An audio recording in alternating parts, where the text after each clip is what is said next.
tous et bienvenue dans cette nouvelle édition. Ce mercredi, comme toujours, c'est Gwenaëlle Fleur qui est sur notre plateau, au programme de la chronique culture, de la danse et de la musique bretonne. Elle nous détaille tout cela dans un instant, mais juste avant, le point sur l'actualité de ce mercredi 12 juin 2013 dans le Finistère.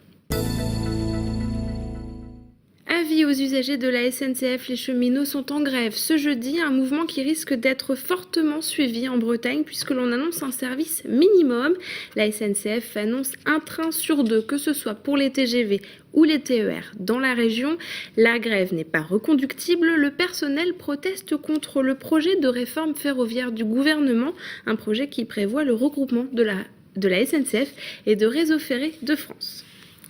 Nouvel épisode pour l'UMP du Finistère dans la course au municipal. Après moult rebondissements, Ludovic Jolivet a été officiellement désigné candidat à UMP pour briguer la mairie de Quimper au municipal de 2014. Agnès Lebrun, secrétaire départementale de l'UMP, et Philippe Paul, sénateur et maire de Douarnenez, ont officialisé cette candidature ce mercredi.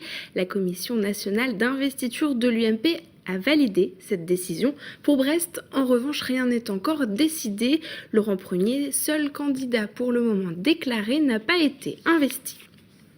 Et dans le domaine des nominations, le préfet de Bretagne, Michel Cadot, va quitter son poste. La décision a été prise ce mercredi en Conseil des ministres.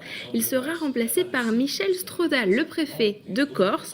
Michel Cadot devient quant à lui préfet des Bouches-du-Rhône et de la région Provence-Alpes-Côte d'Azur. Et on passe au troisième volet de notre série sur le baccalauréat avec ce chiffre, 15. C'est l'âge du candidat au bac le plus jeune dans le Finistère. Xavier Patrijon a rencontré le lycéen brestois. Pour trouver le plus jeune candidat au bac scolarisé dans le Finistère, c'est au lycée de l'Amiral Renard qu'il faut aller. Alan fêtera ses 16 ans en août et cette semaine, il prépare son bac comme 7893 élèves du Finistère. Je passe le bac à 15 ans parce que j'ai sauté 2 classes en fait en primaire. Et donc après, tout s'est passé bien. Et voilà, aujourd'hui j'arrive au bac. Je passe mon bac S. Et donc ensuite, l'année prochaine, je compte aller en prépa maths. Donc on verra si le niveau va changer, je pense. Faudra que je me mette à bosser un peu. C'est avec des facilités indiscutables qu'il franchit les étapes scolaires, si bien qu'aujourd'hui, il met la barre très haute. Moi j'aimerais bien après entrer à l'école de l'air pour faire pilote de chasse. Pour ses camarades de classe, Alan est le plus jeune, mais depuis le temps qu'ils partagent les mêmes cours, cela ne change plus grand-chose. Au début, en seconde, on était ça faisait un peu bizarre parce qu'on n'osait pas trop aller vers lui, parce qu'on ne savait pas à peu près comment il était. Et au fil du temps, il s'est intégré avec nous et puis au final, la différence d'âge, elle se voit pas. On se dit que quand même c'est fort parce que par exemple, limite moi à son âge, je passais mon brevet, donc c'est pas du tout pareil. Mais on se dit que au final ça change pas grand chose, mais c'est quand même bien parce qu'on se dit qu'il est fort et que c'est bien pour le futur, quoi. Durant ces derniers jours, on pourrait croire aisément que tout se révise durement, philo, maths ou français, mais entre les derniers instants au lycée et le stress des examens, il faut bien décompresser.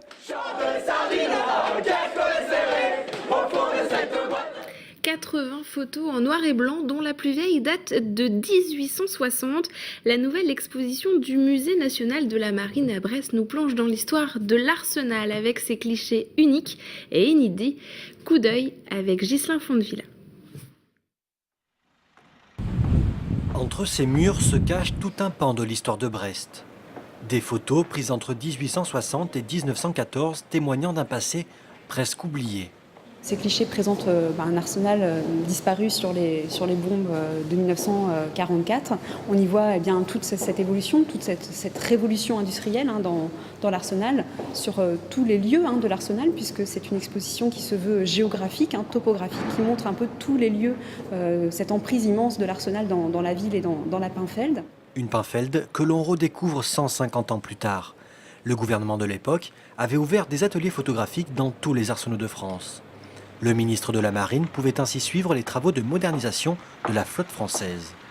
Derrière l'objectif, des hommes qui ont su figer leur époque. Ce sont de véritables artistes, si je peux m'exprimer ainsi. On voit, quand on regarde tous ces clichés, qu'ils maîtrisent parfaitement le support photographique, ce médium. Et pourtant, ils sont tous signés Port de Brest, ils sont restés anonymes. Les 80 clichés inédits exposés au Musée national de la Marine sont visibles jusqu'au 12 novembre prochain. Et après cette plongée dans l'histoire de l'Arsenal, on enchaîne avec l'agenda culturel. Bonjour Gwen. Bonjour Julie. Et c'est plutôt calme cette semaine du côté des concerts et des spectacles. Oui, et c'est normal, les centres culturels ont bouclé leur saison, les lycéens et les étudiants sont en plein examen, donc pas vraiment encore la tête à la fête. Et puis le prochain grand événement avant d'attaquer les festivals d'été, ce sera la traditionnelle fête de la musique la semaine prochaine. Alors le rendez-vous incontournable pour tous les groupes amateurs qui poseront leurs micros et leurs amplis en pleine rue pour dévoiler leurs jeunes talents. Mais ça sera la semaine prochaine, le vendredi 21 juin précisément, et dans certaines communes les jours suivants. En attendant, quelques concerts tout de même, comme celui de Dan Arbraz vendredi au Germoire à Châteaulin. Le guitariste quimpérois sera accompagné de la chanteuse Clarisse Lavanant, mais aussi de dizaines d'élèves de CM2 des écoles de Châteaulin. Un concert d'inauguration pour le Germoire, ce tout nouveau lieu d'expression musicale dédié aux musiques actuelles. Rendez-vous donc vendredi pour retrouver l'univers celtique de Dan Arbraz. Across the streets, crowded with dreams and usual doubts, we face and dare a celebration without the words that can't express the truth we share. Après Dan Arbraz, avis aux amateurs de danse bretonne, à présent avec le concours Danse Excellence samedi et dimanche à Quimper. Alors c'est en effet un concours qui réunit les 9 cercles celtiques de la catégorie Excellence de la Fédération Kendall. Ça se passe samedi soir et dimanche après-midi au théâtre de Cornouailles à Quimper. Un bon moyen de découvrir le renouveau de la tradition bretonne dansée, avec notamment 4 groupes du Finistère: Bleu New Civi de Plougastel, Brugard-Ménez de Spézet, Canfardet Saint-Tevarzec ou encore et Ostiguet Arstangala que l'on voit là de Quimper-Carfatin, du véritable spectacle.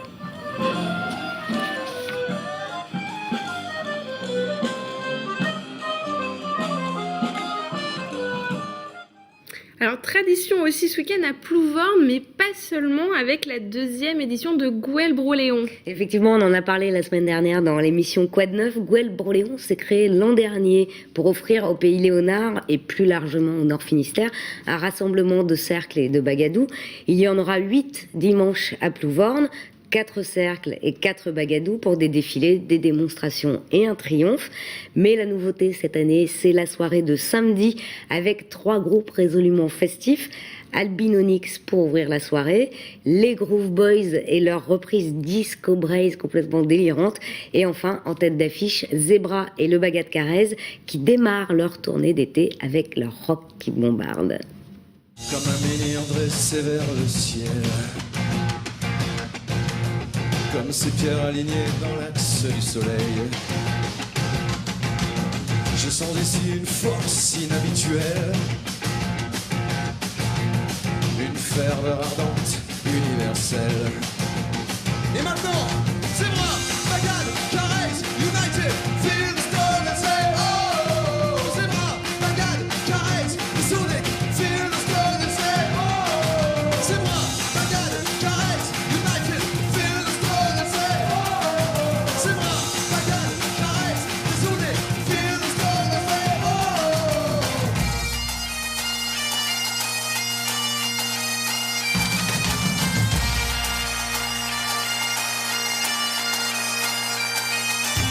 As-tu déjà senti le pouvoir du temps?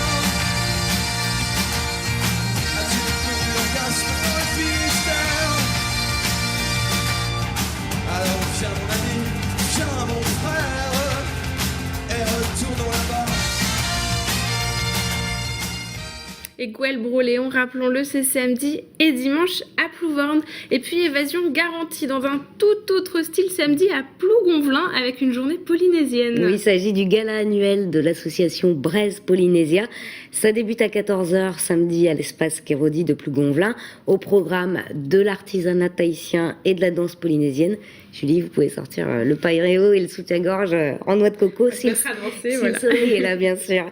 Et puis en soirée, le public pourra découvrir l'univers de la chanteuse néo-zélandaise Ariana Tikao, grande voix maori contemporaine. Elle sera d'ailleurs en avant-première sur le plateau de l'émission Quoi de neuf ce jeudi. Et signalons pour les amateurs de littérature jeunesse et de BD la 9e édition du festival Rêve d'Océan, c'est samedi et dimanche au port de Doëlan à Clohars-Carnouët. Merci Gwen pour toutes ces informations culture. On se retrouve la semaine prochaine. Merci à vous de nous avoir suivis. Excellente fin de soirée sur TBO et à demain.